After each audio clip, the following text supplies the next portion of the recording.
Hello everyone, কেমন আছো তোমরা সবাই? আশা করছি খুব ভালো আছো, আমিও খুব ভালো আছি। আর আজকে 29শে অগস্ট, আজকে আমার ছেলের বার্থডে, জন্মদিন বলে কথা, তাই জন্য কিছুই না, ছোট্ট করে একটা বাড়িতে ডেকোরেশন করে, তোমরা অবশ্যই জানিও ডেকোরেশনটা কেমন হয়েছে। আর কেক কাটা হয়েছে, একটু আনন্দ করা হয়েছে। আর এই কেকটা আমি তমালিদির কাছ থেকে অর্ডার করেছি, আমি মেনশন করে দেবো, তোমরা যদি কেউ চাও অর্ডার করতে পারো।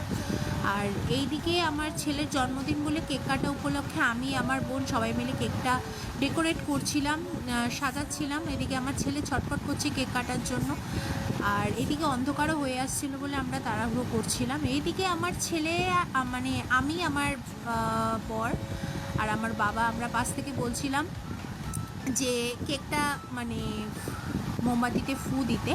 ওদিকে আমার ছেলে এত ছটফট করছে যে মোমবাতিতে ওনার আর ফু দেওয়া হচ্ছে না, ডাইরেক্ট উনি কেক কাটার জন্য ছটফট করছে। তো লাস্টে বাধ্য হয়ে ওর বাবা বললো ধরো ধরো ধরো, একসাথে কেকটা কেটেই ফেলি।